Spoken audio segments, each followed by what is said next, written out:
The Battle of Ormoc Bay was a series of air-sea battles between Imperial Japan and the United States in the Camotes Sea in the Philippines from 11 November 21 December 1944. Part of the Battle of Leyte in the Pacific Campaign of World War II. The battles resulted from Japanese operations to reinforce and resupply their forces on Leyte and U.S. attempts to interdict them. Background: after gaining naval control over the Western Pacific in mid-1944, the Allies attacked the Philippines in October, landing troops at Leyte Gulf on the east side of Leyte on 20 October 1944. The island of Leyte was defended by about 20,000 Japanese. American General Douglas MacArthur thought that the occupation of Leyte would be only a prelude to the major engagement on Luzon. For the Japanese, maintaining control of the Philippines was essential because their loss would enable the Allies to sever their oil supply lines from Borneo and Sumatra. The Imperial Japanese Navy responded to this attack with a combined fleet attack that led to the Battle of Leyte Gulf from 23 to 26 October. In this massive naval engagement, the Japanese Navy was destroyed as a strategic force. However, this was not at first clear, and the Japanese commander in the Philippines, General Tomoyuki Yamashita, believed that the United States Navy had suffered severe casualties and that the Allied land forces might be vulnerable. Accordingly, he began to reinforce and resupply the garrisons on Leyte. Over the course of the battle, the Japanese ran 9 convoys to the island, landing around 34,000 troops from the 1st, 8th, 26th, 30th, and 102nd Divisions.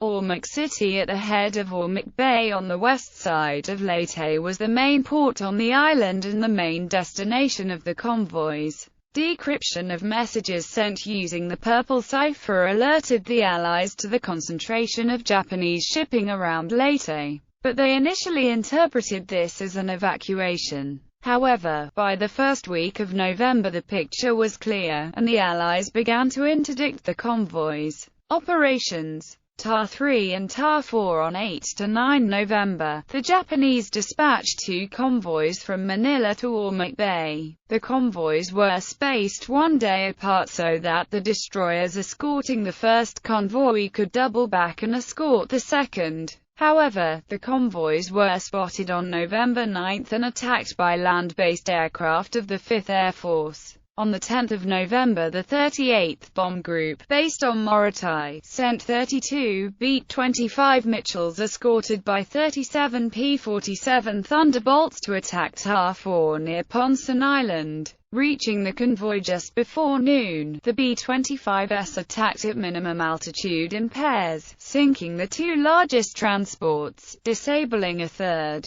and sinking 2 of the patrol craft escorts, at a cost of 7 bombers, for which the group was awarded the Distinguished Unit Citation. On the 11th of November, U.S. 3rd Fleet Commander Admiral William F. Halsey ordered an attack by 350 planes of Task Force 38 on the combined convoys. 4 destroyers, Shimakaze, Wakatsuki, Hamanami and Naganami, and 3 transports were sunk. Rear Admiral Mikio Hayakawa went down with Shimakaze. TAR 5 convoy TAR 5 left Manila on 23 November for Port Katayangan and Port Balancan. Of the 6 transports, 5 were sunk by air attack. U.S. destroyer sweeps. Bad weather in late November made air interdiction less effective, and the U.S. Navy began to send destroyers into Ormoc Bay. Kanagawa Channel was swept for mines by the minesweepers Pursuit and Revenge, and the 4 destroyers of Destroyer Squadron 22 under the command of Captain Robert Smith entered the bay on 27 November, where they shelled the docks at Ormoc City. An Allied patrol plane radioed a message to the division noting that a surface Japanese submarine was south of Pasisian Island and heading for Ormoc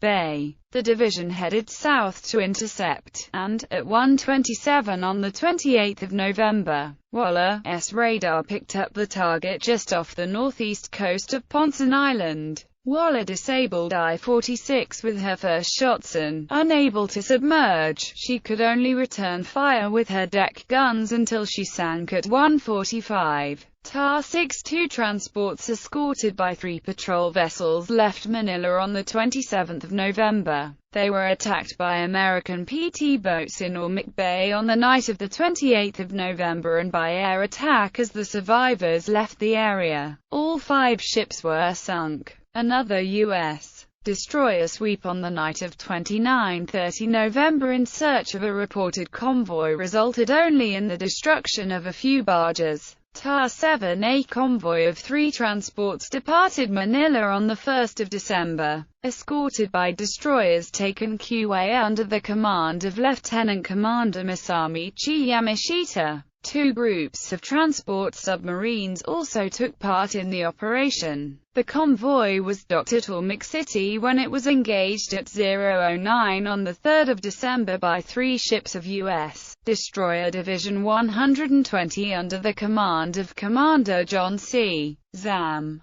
The U.S. ships sank the transports as they were unloaded but came under heavy attack from Yokosuka P-1Y, Francis bombers, shore batteries, submarines that were known to be in the harbor, and the Japanese destroyers. QA was sunk and Commander Yamashita was killed. Take attacked Cooper with torpedoes and escaped, though with some damage. Cooper sank at about 0:15 with the loss of 191 lives. At 0:33, the 2 surviving U.S. destroyers were ordered to leave the bay, and the victorious Japanese successfully resupplied Ormoc Bay once more. This phase of the Battle of Ormoc Bay has gone down in history as the only naval engagement during the war in which the enemy brought to bear every type of weapon: naval gunnery, air attack, submarine attack, shore gunnery and mines. Ormoc Bay U.S. troop landings on the 7th of December, the 77th Infantry Division, commanded by Major General Andrew D. Bruce, made an amphibious landing at Albuera, 3.5 miles south of Ormoc City. The 77th Division's 305th, 306th, and 307th Infantry Regiments came ashore unopposed, but naval shipping was subjected to kamikaze attacks, resulting in the loss of destroyers Warder-Mayen. Other operations: all 5 transports of convoy TAR-8 were sunk on the 7th of December by air attack, and the escorting destroyers Umi and Tsugi were damaged. Convoy TAR-9 entered the bay on the 11th of December and landed troops, but 2 escorting destroyers, Yuzuki and Uzuki, were sunk and the 3rd, Kiri, was damaged. Aftermath: by fighting this series of engagements in Ormoc Bay, the U.S. Navy was eventually able to prevent the Japanese from further resupplying and reinforcing their troops on Leyte, contributing significantly to the victory in the land battle. The final tally of ships lost in Ormoc Bay is: